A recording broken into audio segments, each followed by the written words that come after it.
In the given pentagon K, L, M, and O, we have given that KO is parallel to LN, ML is parallel to KN, KO segment is congruent to LM, and LN segment is congruent to KN.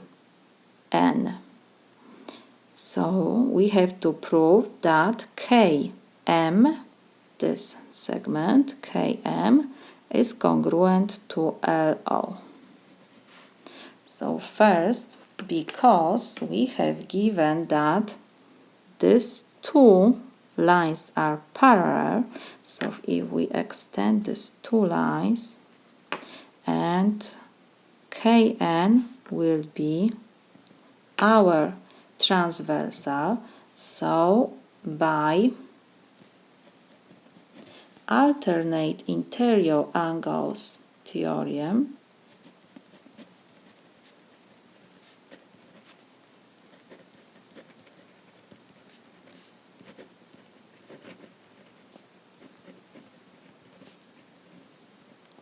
we have that, let's put that this is our angle 1 is congruent to this angle 2.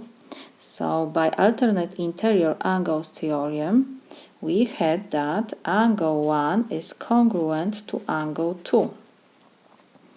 So let me color this green. These two angles are congruent. And what else?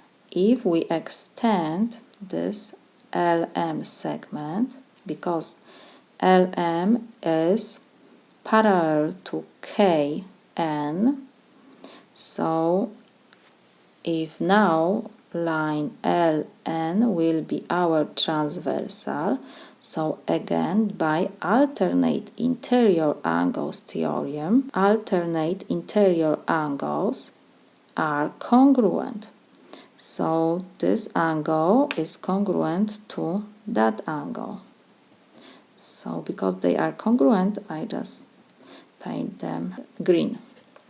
So these three angles are congruent. So let's put here 3. And we have that by the same alternate interior angles theorem, angle 2 is congruent to angle 3. So because angle 1 is congruent to 2 and 2 is congruent to 3, so by transitive property,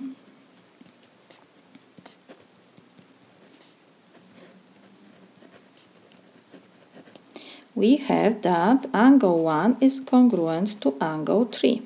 What else? Because we have here isosceles triangle, because these sides are congruent, it means that angles MKL and NLK are congruent to. This angle is congruent to that angle.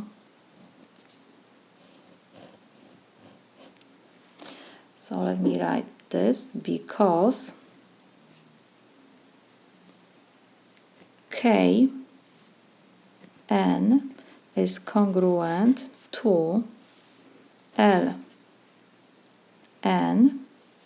segment, we have that angle NKL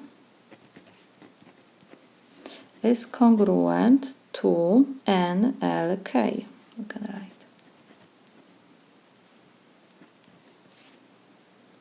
NKL is congruent to NLK.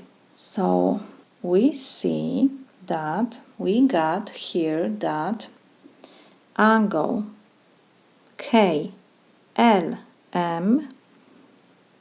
is the sum of these two angles, and angle LKO is the sum of these angles too. So we have that angle OKL is congruent to angle MLK. So we can write that angle OKL is congruent to angle MLK.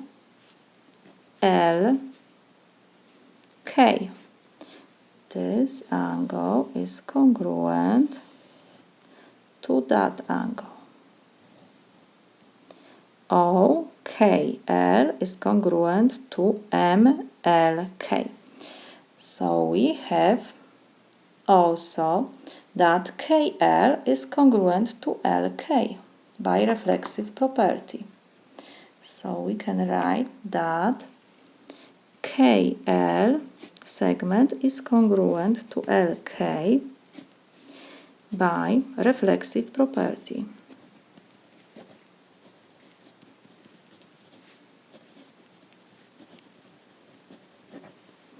So we see now that we have segment, angle, segment, segment, angle, segment. So by segment, angle, segment, congruence postulat,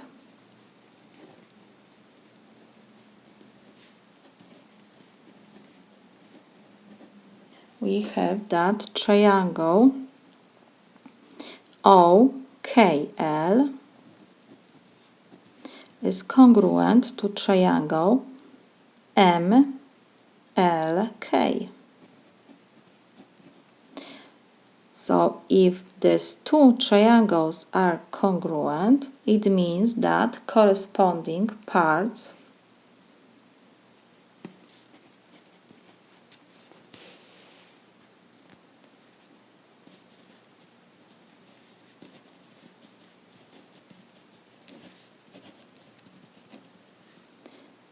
are congruent. So we can write that segment OL is congruent to MK.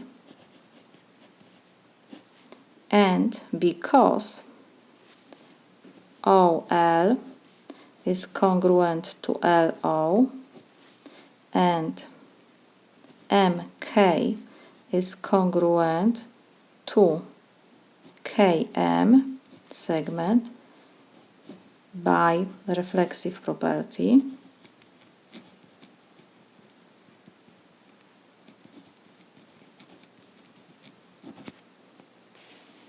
we have that segment KM is congruent to segment LO. Or we can write segment LO is congruent to KM, it doesn't matter. We have still the same segments. So this is my solution.